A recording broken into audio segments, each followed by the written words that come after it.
Halo, selamat malam. Iya, selamat malam. Malam, Mbak. Mbaknya dari Islam atau Kristen? Kristen. Piring pecah apa pula piring pecah? Kristen. Open cam dulu, Mbak. Ya, sesuai aturan gitu. Oke. Mbaknya mau bertanya atau mau ditanya nih? Mau bertanya. Mau bertanya, silakan. Aku mau nanya, kalau Islam itu dibilang harus tutup aurat, tapi kenapa kebanyakan Islam itu dia pakai jilbab, tapi bajunya ketat-ketat? Uni aja tuh yang jawab tuh. Tuh Uni aja tuh. Perempuan Enggak, kalau sama perempuan tuh. Jawab Uni. Ya udah. Ya, bismillahirrahmanirrahim. Terima kasih pertanyaannya saudariku ya. Nah, namanya siapa, Dek? Kalau Uni boleh tahu namanya siapa, Dek? Namaku Signal aku jelek ya, Ustadz ya. Iya, cari Uni. Ya, namanya siapa, Dek? Yuni Lase, Yuni. Iya. Yuni, nah biar akrab ya, Dek. Yuni, begini. Kenapa di Islam padahal kami diperintahkan dalam Al-Quran untuk menjulurkan hijab kami ke bagian-bagian yang memang menjadi aurat kami, sementara banyak umat Islam kemudian pakai jilbab tapi justru menonjolkan tubuhnya. Pertanyaan itu bisa saya jawab bahwa tidak semua orang Islam itu betul-betul mengamalkan perintah di Al-Quran, Adinda. Nah, itulah kenapa kami ini wajib untuk saling mengingatkan. Makanya kami ada perintah.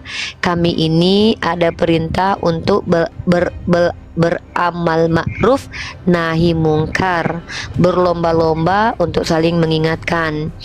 Ketika saudara kami menggunakan hijab tapi kemudian menonjolkan tubuhnya yang lain, di situ juga menjadi ladang amal bagi orang Islam lain. Jadi itu karena memang tidak semua umat Islam itu betul-betul menjalankan ajaran Islam. Itu perilaku, Adinda. Kurang lebih seperti itu. Sama seperti ini, Dinda. Sama seperti ketika Yesus mengajarkan, apabila ditampar pipi kirimu, kasihlah yang kanan. Tapi ketika kami tanya sama Kristen, kalian benar nggak ditampar pipi kiri kasih kanan? Iya, kami adalah ajaran kasih. Lalu Uni tanya sama mereka, ayo Sherlock alamatnya, kami mau ke rumahmu nampar pipimu. Jadi begini. Jadi kami nggak sanggup lakukan. Kurang lebih seperti itu, Dek. Ya, gitu. Ada lagi pertanyaannya, Dek?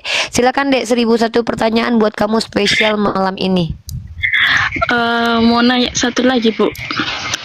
Boleh, Dek. Silakan, Dek. Kenapa kebanyakan orang Jawa, di Jawa itu kayak apa itu dibilang itu dicelupkan tangannya udah apa itu berkat baginya. Oke.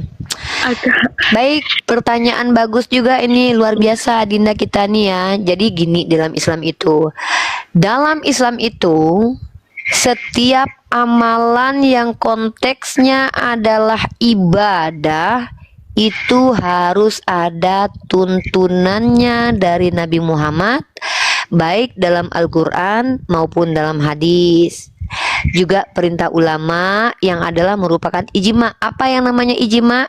Kesepakatan ulama terkait hukum tertentu yang hukum tersebut tidak ada terjadi di zaman Nabi tapi terjadi zaman sekarang. Maka ulama mencarikan apa-apa dalil yang kuat untuk mengamalkannya, untuk diamalkan. Terkait tentang ada oknum-oknum Islam yang mengaku punya kesaktian, mereka pegang air minum lalu mencelupkan jari di dalam lalu diminum, maka ada dua jawaban untuk hal ini. Pertama, mungkin mereka menggunakan dalil tawasul namanya. Apa tawasul itu? Yaitu mereka ingin melalui perantaraan orang-orang yang dianggap soleh, mereka bisa meminta pertolongan agar orang soleh ini mendoakan kepada Allah karena mereka adalah orang soleh. Bisa jadi seperti itu. Tapi saya termasuk orang yang tidak tidak sama sekali mempercayai adanya orang-orang selain memang hamba-hamba Allah dari kalangan al-anbiya yang tubuhnya kalau dicelupin air lalu membuat dia membuat air itu menjadi berkah gitu. Saya tidak percaya itu ya. Nah, jadi itu kembali lagi ke perilaku. Kalau ada umat Islam yang melakukan amalan soleh, amalan ibadah tidak ada tuntunan dari Nabi, maka itu bisa masuk ke dalam bid'ah atau kesesatan. Wallahu a'lam bishawab. Begitu adikku. Silakan lagi, Dek, pertanyaan selanjutnya. Bingung juga. Tunggu ya, Bu. Adinda ini dari kecil Kristen ya? Iya. Sudah pernah belajar tentang agama Kristen secara mendalam nggak, sayang? Kalau aku sih kurang belajar kan. Tapi yakin kalau Kristen itu ajaran yang benar. Iya. Kenapa? Karena aku percaya sama Tuhan. Tuhan Yesus yang mana? Tuhan Yesus adalah jembatan hidup kami. Jembatan, bukan tujuan. Jembatan hidup kami ke surga. Bukan. Oh, berarti dia itu jembatan menuju surga gitu. Maksudnya itu apa itu, Dek? Artinya itu jembatan itu. Karena para nabi kan jembatan kan semuanya, Dek.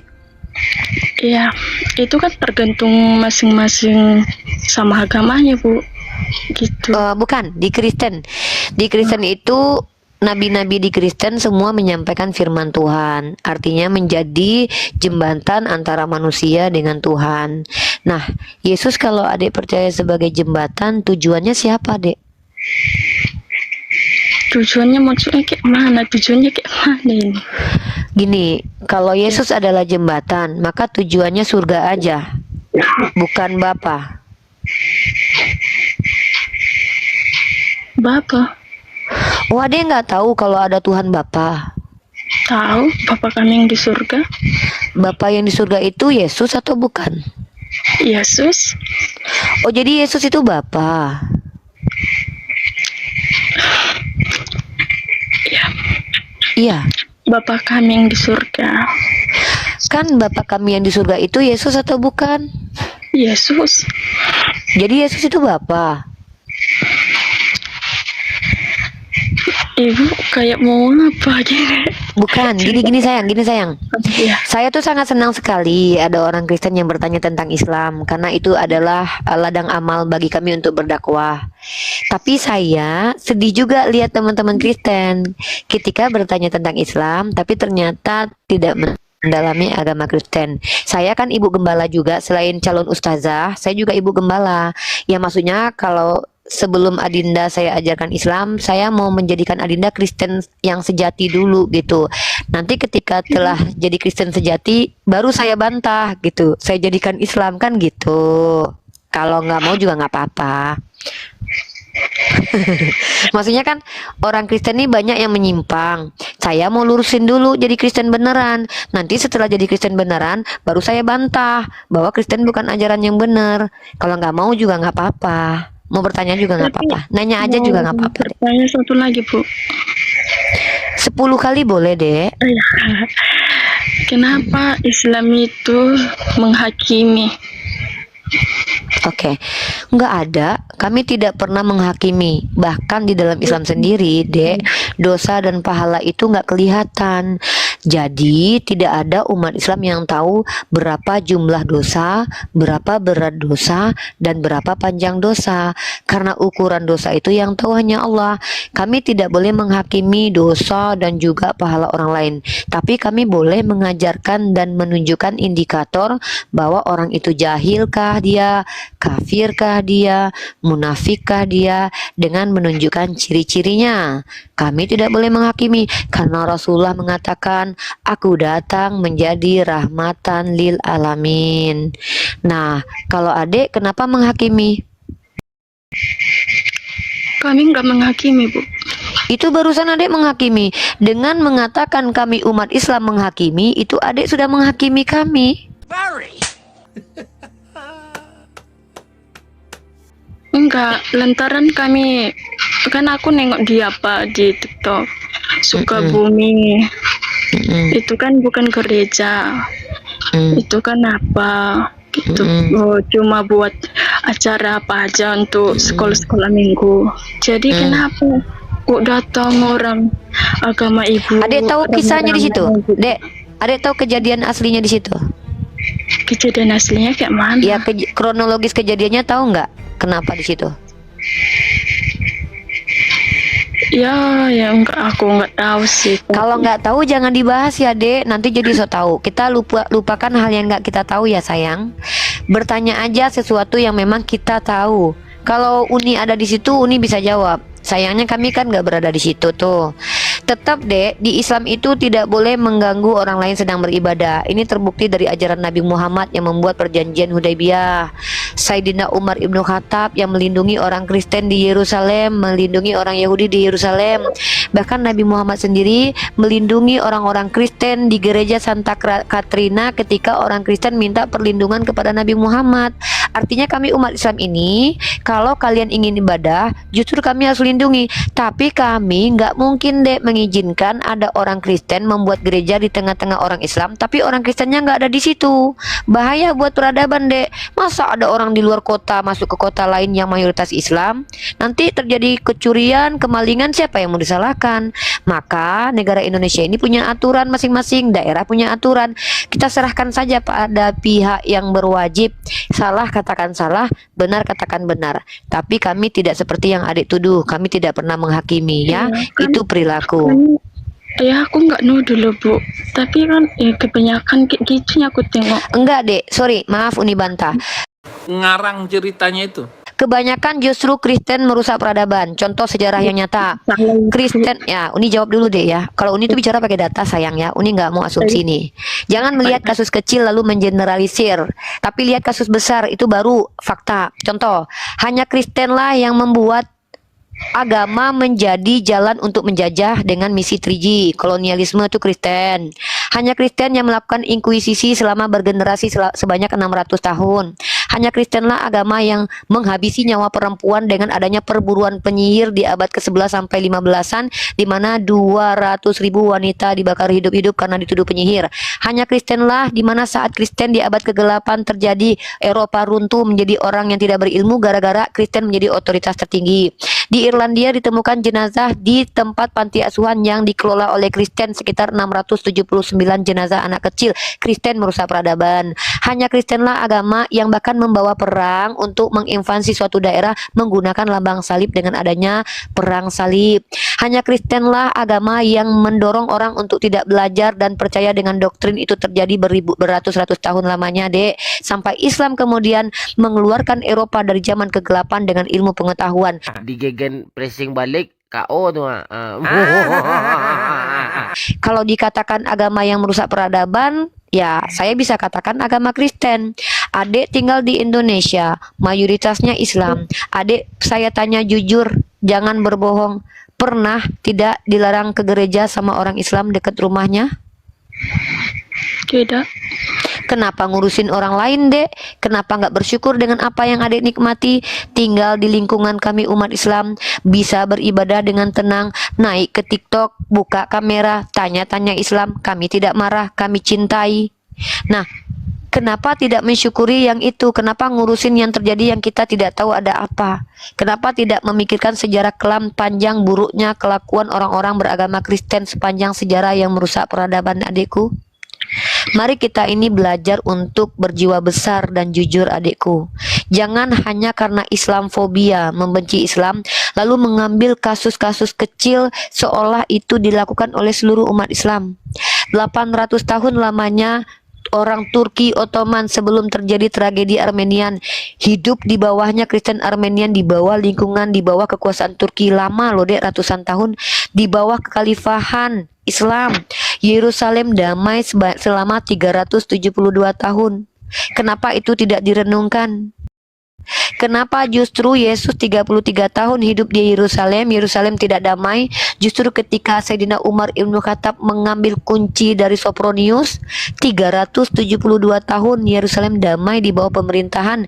Kristen ke gereja boleh, Yahudi ke sinagog boleh, Islam ke masjid boleh sebelum tentara salib menghancurkan perdamaian itu. Kenapa adik tidak merenungkan ini? Kalau memang Islam ajaran yang jahat, tentulah kalian lebih banyak melihat kejahatan dilakukan oleh umat Islam ketimbang yang dilakukan Kristen. Tapi sepanjang sejarah peradaban baca buku adindaku, justru umat Kristenlah yang paling banyak merusak peradaban. Kamu tahu bagaimana rasisnya orang Kristen dengan adanya ideologi nasionalisme dan rasisme. Kamu tahu siapa yang mengajarkan Kristen ke Tanah Batak? Penginjil Jerman dari lembaga yang bernama Rheinische Mission Gesellschaft, namanya RMG, yang dilanjutkan oleh HKBP. Kamu tahu petingginya semua memiliki ideologi apa? Rasis, di mana mereka percaya Asia adalah negara yang boleh diperbudak. Karena apa? Mengutip perkataan Nuh yang mengutuk anak Ham gara-gara melihat Nuh yang tidak berbusana ketika mabuk.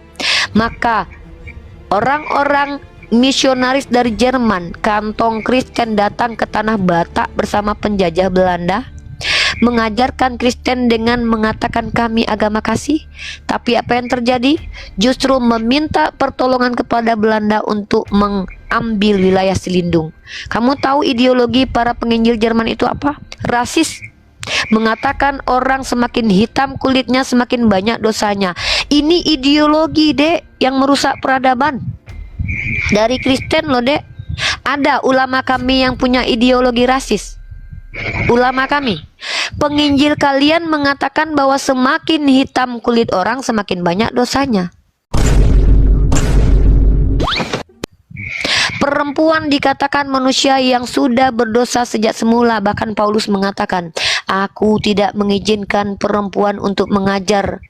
Kenapa justru Islam yang dikatakan agama yang tidak baik, Adinda, yang menghakimi? Jangan karena kelakuan segelintir umat Islam, Islam dicitrakan jelek, sementara kamu tinggal di mayoritas Islam. Lihat wajahmu yang indah ini, tandanya kamu aman damai bersama kami. Kenapa justru ketika kami minoritas, kami dihabisi, saudara kami dihabisi di Palestina? Lalu apa kata orang Kristen? Tuhan kami bersama para Zionis yang menghabisi anak kecil di Palestina. Ngeri nggak ini ideologi ini? Ngeri. Kenapa adindaku tidak melihat ajaran? Kenapa melihat perilaku? Kalau adindaku melihat perilaku sebagai gambaran untuk ajaran, maka perilaku umat Kristen lebih buruk daripada umat Islam. Saya bisa buktikan dengan sejarah. Kamu mau sejarah apa? Tapi nggak usah jauh-jauh. Mari kita pakai kejujuran saja. Saya mau kamu jujur di sini. Saya juga mau jujur. Saya mau tanya satu pertanyaan lagi terakhir. Jujur kepada saya. Ya, Apa ajaran Islam menurut kamu yang tidak pantas diajarkan kepada manusia? Dan apa ajaran Kristen yang bisa dijalankan untuk manusia? Silakan dijawab kalau kamu jujur. Habis itu silakan kamu bertanya sepuasnya lagi. Silakan. coba ulang, Bu. Tunjukkan kepada saya ajaran Islam yang tidak boleh diajarkan kepada manusia karena tidak bermoral, dan tunjukkan kepada saya satu ajaran Kristen yang bermoral. Biar kita tunjukkan dua-duanya, bandingkan nih. Tunjukkan satu ajaran Islam yang tidak bermoral. Tunjukkan satu ajaran Kristen yang bermoral. Mari kita bahas. Mulai dulu dari ajaran Islam mana yang tidak bermoral. Silakan. Ajaran aja kita bahas. Ajaran Islam yang nggak bermoral, Ya, silakan. merusukan agama lain. Di mana itu diajarkan? Agama kami, Bu, agama kami Kristen. Di mana diajarkan itu, Dek? Kalau kami disuruh merusuhi aja agama Kristen. Itu nggak diajarkan, Bu, tapi itu kan kenyataan. Yang saya tanyakan di ajaran, Oh, Dek. ajaran. Saya tanya, mana ajaran di Islam yang tidak layak sebagai ajaran yang bermoral lah? Mana? Kalau saya bisa katakan di Kristen banyak ajaran tidak bermoral, saya bisa tunjukkan. Contoh nih, saya kasih contoh. Di Kristen diajarkan membenci keluarga. Barang siapa yang tidak membenci ibunya, bapaknya, saudaranya laki-laki, perempuan, dan bahkan tidak membenci dirinya, maka tidak bisa ikut menjadi pengikutku. Nih, Yesus ajarkan membenci loh. Kedua, Yesus mengajarkan membenci musuh. Kalian tidak boleh melawan orang-orang jahat, tapi justru membenci musuh. Keberpihakan agama Kristen kepada orang-orang jahat terlihat di sini. Kalian diajarkan mengasihi penjajah, mengasihi koruptor. Apakah ajaran ini bermoral? Tapi aku bisa Bahkan- jawab, Bu. Nah, silakan dijawab. Bermoralkah itu? Diajarkan mengasihi Yang nggak bermoral koruptor dan penjajah. ajaran Islam itu poligami. Oke, Kenapa? baik. Terima kasih. Kenapa Pak Ustadznya bisa Poligami. istrinya Di materi aku nih, Ustaz. Oke, Poligami. saya tanya. Menurut kamu poligami itu boleh atau dilarang di agamamu? tidak? Tidak diizinkan. Iya, Mana ayatnya kalau Yesus melarang poligami? Kamu tahu kalau Yesus sendiri yang membuat Nabi Daud berpoligami di kitabmu. Dalam 2 Samuel pasal 12 ayat 7 dan 8, Tuhanmu yang belum jadi manusia yang bernama Yesus itu, waktu masih jadi roh, dia mengambilkan istri-istri orang lalu memberikan kepada Daud. Berarti Tuhanmu tidak bermoral, Dek. kok gitu?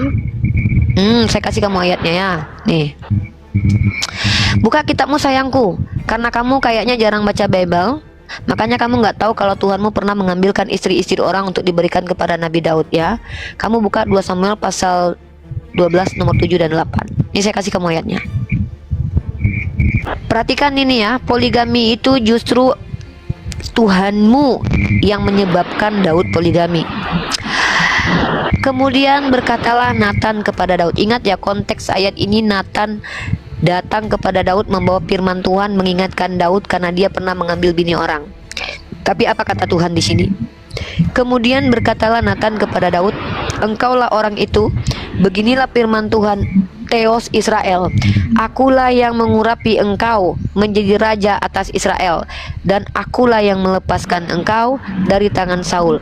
Telah kuberikan isi rumah tuanmu kepadamu, dan istri-istri tuanmu ke dalam pangkuanmu.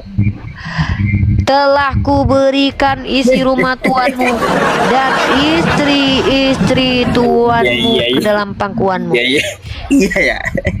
Terus Jadi Tuhannya orang Kristen memberikan bini orang kepada Daud, saudariku. Maka ketika ajaran poligami dikatakan orang Kristen tidak bermoral, maka di sini orang Kristen menuduh Tuhan Bapa tidak bermoral. Kejam, saudari. Mau menuduh Tuhannya orang Kristen itu tidak bermoral? Itu jahat sekali. Jangan ya, itu penghujatan loh, Dek. Bertobat, Adik ya, minta ampun sama Tuhan Bapa karena telah menuduh Tuhan Bapa tidak bermoral. Mungkin Uni jelaskan, boleh Adinda? Boleh mendengarkan penjelasan Uni sedikit, sayang? Oh ya, Jangan terguncang gitu, sayangku. Uni kasihan. enggak terguncang loh Bu. Tapi Iya, iya. Ibu Boleh ada Uni jelaskan? kepanjangan mulai tadi menjelaskan. Iya. Jangan nangis, sayang. Oke, Enggak. Ibu Gembala, ini Ibu Gembala baik, sayang. Gini sayangku, tanpa poligami Tuhan kamu tidak lahir, Adinda. Contoh, Yakub itu istrinya 4. Rahel, Bilha, Zilfa, Lea. Tanpa poligami Yakub, Tuhan kamu nggak punya nenek moyang atau nggak ada Tuhan kamu nanti. Maka tidak haram poligami itu di agama Kristen. Cuman orang Kristennya aja yang sok-sokan ngelarang poligami, tapi giliran selingkuh nggak boleh minta cerai sama suami. Giliran Boleh. suaminya, Aku Hah? bilang enggak boleh Bu. emang boleh minta cerai di Kristen? Boleh. Wah, pendeta baptis ulang nih adek ini. Dia bilang boleh minta cerai di Kristen. Woi, fans MU ngomong dong, senggol dong gitu. Kamu nggak tahu ya gereja melarang bercerai ya, Dek? Iya, tahu. Wah, teman-teman, Pak Pendeta maaf ya, saya nggak mau menyesatkan jemaat Anda, jemput jemaat Anda. Karena kata adek ini boleh orang Kristen minta cerai. Padahal setahu saya di gereja nggak boleh minta cerai perempuan walaupun udah babak belur dihajar suami. Adek, pendetanya nanti marah loh, Dek, lihat adek ngomong gitu. Tapi nggak apa-apa lah, mungkin adek jarang ke gereja. Tapi boleh kita bahas poligami lagi nggak, sayang? Iya, Jadi boleh. gini sayang, poligami dalam Islam itu bukanlah dianjurkan, tapi menjadi solusi. Karena di dalam Al-Quran itu, daripada umat Islam ini menikah dengan anak yatim lalu berbuat zolim, mending menikah dengan 2, 3, 4 perempuan-perempuan yang disukainya. Lagi pula, poligami itu dulu menjadi sistem masyarakat. Islam membatasi, Dek. Makanya dulu sahabat-sahabat Nabi, orang-orang yang istrinya banyak, 10, 11, 12, 100, 1000, kayak nenek moyangnya Yesus ya. Nenek moyang Yesus itu istrinya ada yang 1000, ratusan. Nenek moyang Yesus itu Daud sama Salomo loh ya. Nah, maka Islam Nabi Muhammad datang untuk membatasi, Dek. Bolehnya maksimal cuman 4, nggak boleh kayak nenek moyang Yesus. Nah, jadi Islam itu agama yang memberi solusi dan membatasi, bukan seperti yang Adek pikirkan bahwa itu perbuatan haram. Gak ada poligami haram dalam kitab Adek. Bahkan Tuhan Adek memberikan istri-istri orang kepada Nabi Daud. Ya, jadi jangan salah paham lagi ya, Dek. Belajar yang banyak biar Adek pintar ya. Silakan adekku. Oh ya, by the way, Yesus juga janjikan 100 istri loh nanti di surga buat orang Kristen dalam Matius pasal 19:29, walaupun kata istri dihilangkan dalam teks bahasa terjemahan baru, tapi di King James Version dan bahasa asli tidak dihilangkan. Nanti adek dimadu sama 100, adek di cloning sama Tuhannya, nanti dibikin 100 biji sama Tuhannya di surga. Jadi istrinya nanti punya 100 kayak adek. Ngeri kan? 100, kami cuma 72, Dek. Adek 100 nanti punya temen di surga. Enak adek temennya 100, Uni cuma 72. Ada pertanyaan lagi adek? Sayang cintaku manis. Sedikit ini saya Silakan tambahkan Kak ini. Yusuf. buat dia ini. Jadi Islam itu Mbak Yuni ya, dia datang syariatnya di bawah Rasulullah Shallallahu Alaihi Wasallam itu untuk menyempurnakan syariat-syariat sebelumnya, syariat dari para nabi terdahulu. Dulu ya seperti yang dijelaskan Uni tadi ya, Nabi Daud ya istrinya 700, gundiknya 300, Salomo istrinya 700. Terus ke zaman Yesus kagak ada melarang poligami, kagak juga membatasi poligami. Itu Yesus. Maka Islam datang untuk membatasi dan mengatur seorang laki-laki boleh menikah sampai berapa. Nih kata Quran surah An-Nisa di ayat ketiga, wa in khiftum alla tuqsitu fil yatama fankihu ma tabalakum minan nisa'i masna wa thulatha wa ruba'. Ya, paling 4, paling banyak 4, limitnya 4 gitu. Tapi kalau tidak mampu adil, kata Islam ya, kata Al-Quran, kata Allah ya, fa in khiftum alla ta'dilu fawahidah, menikah satu saja. Jadi ajaran menikah satu saja itu adalah ajaran Islam, Mbak, gitu. Makanya Islam datang untuk menyuruh seorang laki-laki menikah satu saja. Poligami itu hanyalah sebuah opsi. Opsinya apa? Contoh nih, saya punya istri ya, saya menikah ya Mbak ya. Saya menikah, lalu istri saya ini mandul rupanya. Diponis dokter tidak akan bisa mendapat keturunan dari istri saya ini. Maka saya meminta izin kepada dia agar saya mempunyai keturunan meneruskan saya dari biologisnya saya beristri lagi gitu. Jadi itu hanyalah sebuah opsi, pilihan gitu. Karena keadaan ini istrinya masih sehat, masih istrinya masih sehat. Habis itu istrinya juga masih reproduksinya bagus, kan gitu. Masih cantik. Lalu alasan apa buat poligami? Kan gitu. Alasan apa buat poligami? Maka menikah satu saja. Fa in khiftum alla ta'dilu fawahidah. Shadaqallahul azim. Jadi seperti itu. Masya Allah. Kemana dia? Kayaknya ini, kayaknya mati lampu tempat dia tuh.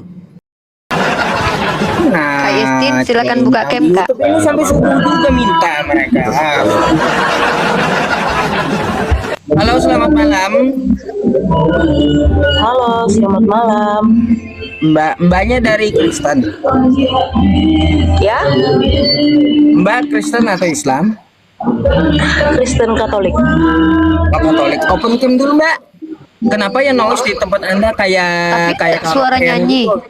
Iya, Ada suara nyanyi. Suara nyanyi Soalnya itu ada berisik. acara, ada acara. Oh, ya udah open cam dulu, Mbak. Acara orangnya. Iya.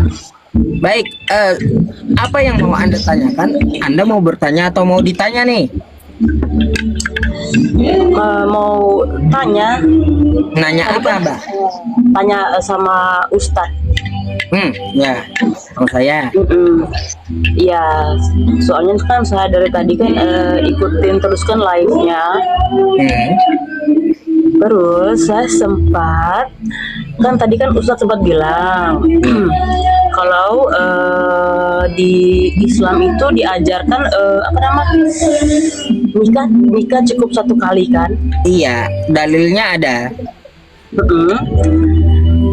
Terus sempat dibilang juga kalau Kristen itu bisa poligami kan. Soalnya Yesus nggak pernah mengatur poligami. Iya, pokoknya tadi kan sempat bilang begitu juga Kristen. Entah tidak tahu sih kalau yang cewek yang tadi itu entah Kristen Protestan atau Kristen Katolik, saya kurang tahu juga ya. Nah, terus? Kan ada ini. Kalau di Kristen Katolik itu kan emang tidak bisa sama sekali. Cerai pun tidak bisa.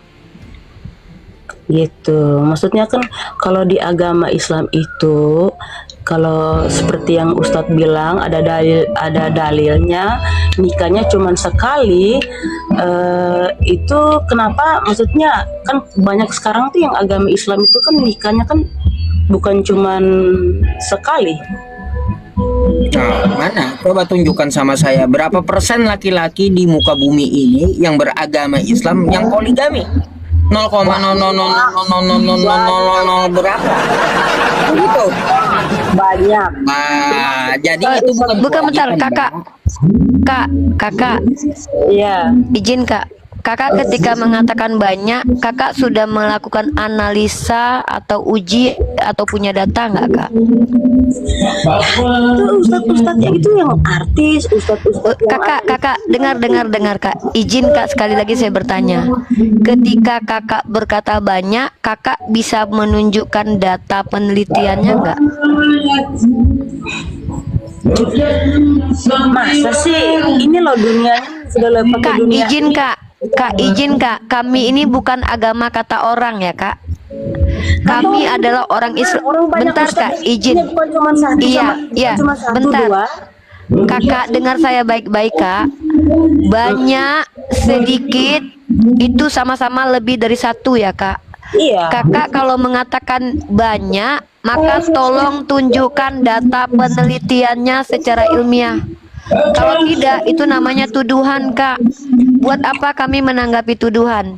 Tolong kakak tunjukkan datanya secara ilmiah, Kak. Jangan asumsi liar ya. Ini kita mengedukasi 13.000 lebih orang menonton loh. Kayak sabar. Kayak itu anggota DPR. Pokoknya saya tidak tahu namanya kan, istrinya kan ada berapa itu? Saya minta data. Mana penelitiannya bahwa loh. Kalau Anda bicara dari mana Anda tahu banyak? Kalau saya katakan banyak orang Kristen selingkuh gimana? Kalau saya bilang, Anda oke, sebentar saya nih, kalau saya ini contoh ya, kalau saya menuduh tuh pakai data nih. Ini mohon maaf ya, saya ajarkan Anda cara diskusi yang baik ya, biar kita itu tidak debat kusir. Saya katakan umat yang paling banyak kumpul kebo di Indonesia adalah orang Kristen. Lokasi tepat penelitiannya secara kaidah ilmiah adalah Manado. Saya bukan bicara dari kebencian, Kak, tapi saya bicara pakai data. Sekarang kakak tunjukkan apa yang kakak bilang tadi, umat Islam lebih banyak poligami. Karena kalau tidak itu namanya tuduhan. Mohon maaf, itu diskusi yang baik ya, Kak. Diskusi yang baik itu adalah ketika kita bicara, kita punya datanya.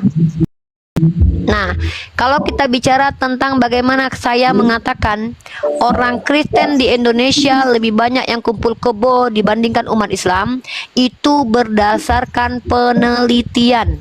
Nih, saya kasih data kakak dari CNBC ya. Nih, saya buka data nih, data yang cukup akurat atau data yang cukup kredibel. Nah, sekarang saya minta kakak tuh, ini saya contohkan cara diskusi yang baik ya, diskusi yang akademis, diskusi yang berdata, itu bukan asumsi. Nih, saya kasih kakak data. Ya, mohon maaf ya kak ya, mohon maaf nih. Ini saya pakai data kakak kalau lihat ini CNBC ya. Nih, CNBC nih. Kumpul kebo makin marak di RI. Ini wilayah paling banyak. Mari kita lihat kakak penelitiannya kak ya. Nih, mengutip laporan, jadi ini ada sebuah penelitiannya, mengutip laporan The Conversation, salah satu penyebab utama para anak muda memutuskan melakukan kohabitasi atau tinggal bersama pasangan tanpa ikatan pernikahan adalah adanya pergeseran pandangan terkait relasi dan pernikahan. Mari kita lihat di mana daerahnya paling banyak kakak. Nih dia penelitiannya ya. Nih, ini namanya penelitian kak, bukan asumsi. Di Indonesia, studi pada 2021, ini penelitian nih, berjudul The Untold Story of Cohabitation, mengungkapkan bahwa kumpul kebo lebih banyak terjadi di Indonesia bagian timur yang mayoritas penduduknya non-Muslim. Menurut peneliti ahli muda, ini peneliti nih kak, ini data nih kak. Menurut peneliti ahli muda dari Badan Riset dan Inovasi Nasional BRIN, Yulinda Nurul Aini, setidaknya ada 3 alasan mengapa pasangan di Manado yang merupakan lokasi penelitiannya memilih untuk kumpul kebo bersama pasangannya. Gara-gara apa kak? Gara-gara agama kakak kak. Apa itu? Gara-gara agama kakak melarang perceraian kak, prosedur perceraian yang sulit. Bahkan gara-gara agama kakak makanya banyak kumpul kebo. Jadi kalau kita diskusi yang elok, yang akademis itu pakai data, bukan pakai tuduhan. Sekarang saya minta data. Dari mana kakak tahu bahwa umat Islam itu banyak yang poligami? Saya Pakai baru tahu data. itu nih. Baru tahu saya. Masalahnya gini, Mbak. Baru tahu saya itu nih. No. Masalah bentar. Masalah kakak sendiri. Kami tidak peduli dengan masalah pikiran kakak. Yang kami butuh adalah knowledge, ilmu pengetahuan. Tunjukkan kepada saya data yang menunjukkan, Mbak. Sebentar, wait a minute. Listen to me sisters, dengarkan saya.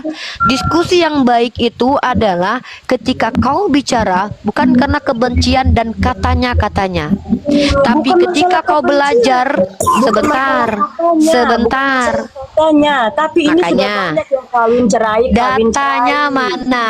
Datanya mana? Sudah pernah melakukan penelitian? Ngapain pakai data? Di Indonesia sini banyak orang Islam yang kawin cerai. Dari mana Anda tahu? Dari katanya. Aduh, dari mana Tapi Anda tidak tahu melakukan. bagaimana?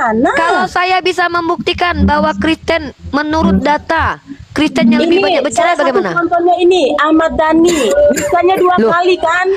Oke, kakak tahu nggak kalau saya tunjukkan pendeta banyak selingkuh berarti Kristen itu ajaran selingkuh gitu? Aduh, kalau selingkuh Oh, itu bukan aduh. cuma Kristen. Selingkuh itu semua manusia. Poligami juga Islam ada juga pendeta selingkuh, kak. Kristen juga selingkuh. Kak, inilah kenapa di Kristen ini yang Kita dihalalkan tanya, Tuhan mereka kita larang.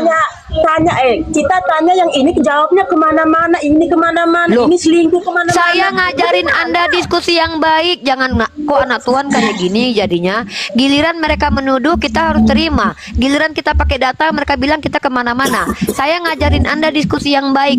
Kalau saya katakan umat Kristen banyak kumpul kebo, itu datanya ada. Sekarang ketika Anda bilang umat Islam banyak poligami, datanya Kumpul mana? kebo itu bukan cuman Kristen. Kumpul kebo itu hampir Saya- semua.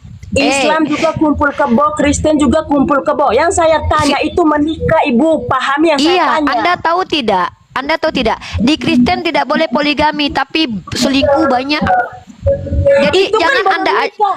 Itu kan belum nikah. Yang saya tanya Loh, ketika kok belum sudah nikah? Kok belum Pahami nikah? dulu.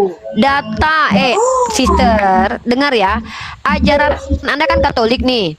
Justru di ajaran Anda, para pastor dan uskup tidak boleh menikah, ya kan? Iya. Tapi Anda tahu tidak, gara-gara ajaran Katolik orang diajarkan melawan human naturnya. Anda tahu berapa jumlah korban anak laki-laki yang disodok sama pendeta di seluruh negara bagian Eropa dan Amerika? 3.300 anak-anak menjadi korban sodokan pendeta gara-gara manusia diajarkan melawan human beingnya, human naturnya di Katolik. Duh, gimana ya cara jelasinnya? Duh, gimana nih ya? Ketika di Katolik dilarang bercerai, sekarang saya tanya sama Anda, bolehkah Anda minta cerai kepada suami Anda kalau Anda ditabok, tidak dinafkahi dan diselingkuhi? Jawab jujur, sister. Ibu, mama saya dan bapak saya itu sudah pisah. Tapi Saya tanya, boleh nggak di dengar. Kristen bercerai? bapak saya tidak boleh. Bapak dan mama Kalau saya. Anda, saya nggak urusan keluarga Anda. Saya tanya, boleh Saya kasih tidak di contoh, Kristen bukan bercerai? urusan keluarga saya mau kasih Saya contoh. tanya, nggak gini, saya kan nggak mau urus keluarga orang. Kalau di Kristen ada Bukan perempuan masalah ini, saya yang bukan bawa urusan ditabok, keluarga, saya mau ya kasih saya kan nggak tahu contoh. urusan keluarga Anda toh. Saya kan cuma bawa kasus sendiri nih. Kalau ada Ribet, perempuan, loh kok ribet? Kalau ada perempuan yang tidak dinafkahi suami, ditampar tiap hari sama suami, diselingkuhi suami, boleh nggak minta cerai? Di Katolik tidak boleh sama sekali. Nah, maaf ya, Sampai inilah mau memisahkan. ya oke. Inilah perbedaan agama kita. Kita sepakati kita beda. Di Islam ada solusi untuk permasalahan dari Tuhan karena Tuhan tahu bahwa nanti manusia menghadapi masalah. Di Kristen, ajaran ini sangat tidak rasional di mana perempuan tidak mendapatkan hak untuk bahagia ketika mendapatkan suami yang tukang mabuk, menampar, menyakiti, tapi justru tidak boleh minta cerai. Silahkan imani ajaran Anda. Tapi ketika Anda Sabar bicara dulu. bahwa banyak orang yang berpoligami, Anda mengatakan di Islam banyak poligami, justru Anda harus tahu bahwa ketika Kristen mengajarkan tidak boleh poligami, paling banyak di agama Kristen selingkuh. Paling banyak di agama Kristen anak kecil menjadi korban sodokan pendeta. 3.300 korban anak-anak ditemukan. Apalagi iman Katolik nih, mohon maaf nih, kelam sekali sejarahnya. Kita Itu kalau loh, di diskusi, santri-santri loh banyak sekali itu korban-korban. berapa korban jiwa? santri-santri Berapa itu. korban di santri? Di pesantren Ih, paling tinggi berapa korban? Beritanya, emang Ustadz tidak pernah nonton TV ya Oke, beritanya banyak? gini. Tidak pernah Oke, di- besarkan saya Ustadz. Besarkan saya Ustadz. Mbak, kalau diskusi itu kayak gini ya Mbak. Nih, kalau diskusi itu kayak saya nih. Kalau kita bicara, kita itu tidak boleh bicara dari sisi kita yang mana kita hanya sekedar asumsi. Saya ini pakai data. Nih, saya tunjukkan sama Mbak yang namanya diskusi elegan itu adalah diskusi yang menunjukkan data-data fakta kejahatan orang-orang yang mengaku beragama. Ini contohnya nih, ya. Mbak, kalau seandainya bicara tentang ajaran, nih kita jalan-jalan ke seluruh negara nih. Komisi Prancis Masalah ada Ustadz 3.000 ini, pedo.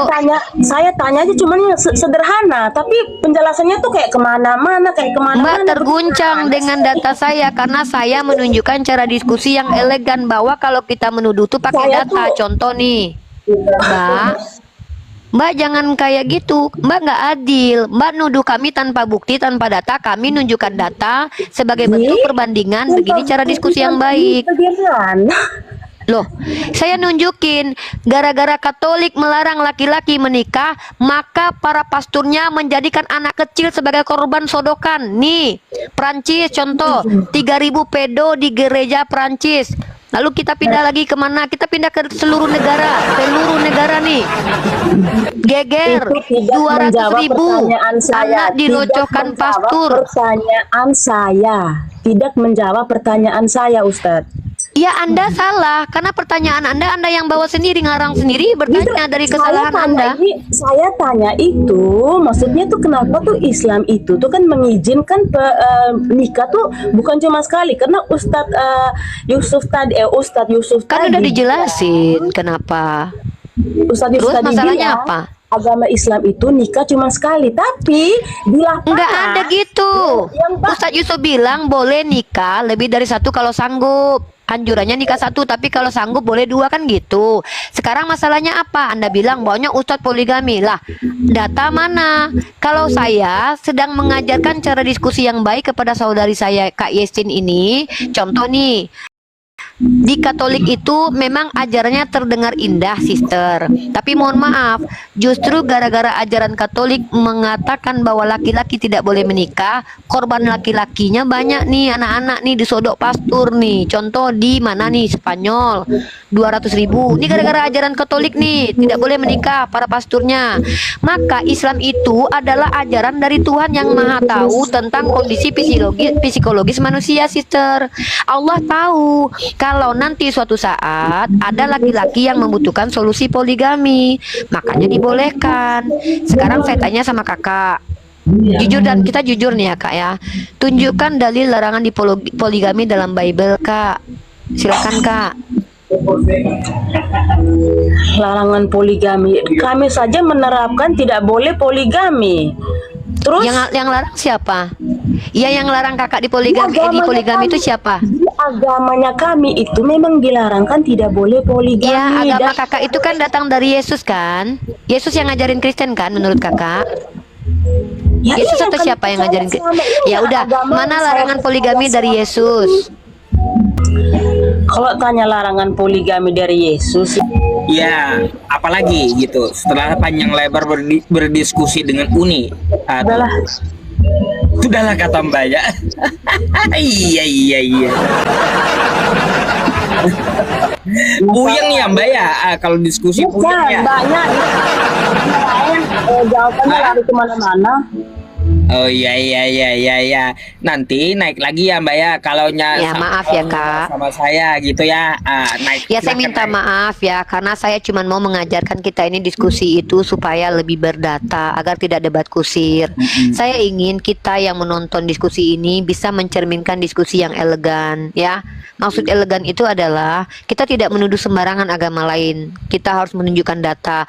Mungkin kitab sucinya kita bawa, fakta-fakta kita bawa, supaya kita tidak ada kayak clash gitu kak ya. Saya mau kita ini jujur semuanya. Saya pengen kakak sebagai orang Katolik ketika mengatakan apapun yang kakak katakan itu kakak sudah belajar dulu atau kakak sudah tahu datanya. Karena kalau nggak gitu itu kayak tuduhan gitu kak. Itu nggak bagus. Saya cuma pengen ngajarin itu aja kepada orang yang menonton, orang Kristen semuanya gitu loh. Maaf ya kalau saya kepanjangan. Cuman saya pengen kakak cepet-cepet mengerti gitu loh supaya besok-besok jangan menuduh tanpa data. Maaf ya kalau saya terlalu menyakitkan data-data saya ya kak. Oke. Mantap. Ada lagi Mbak atau saya naikkan Kristen yang lain? Sudah. Gantian? Ada lagi. Oke. Sudah. Thank you Minta ya. maaf ya. Minta maaf kalau ada kata-kata salah ya. Salam toleransi ya kakakku. Sehat-sehat terus kakakku. Iya. Jangan gitulah Uni, kasihan orang ya. Sedih kali data aku kejam banget ya Ustadz. Masalahnya apa? Terlalu serius. Iya, data aku kejam banget ya Ustadz ya. Aduh.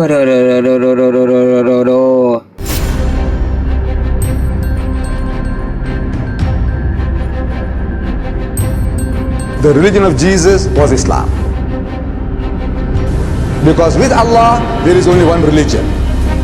He says, Inna dina inda Allah Islam.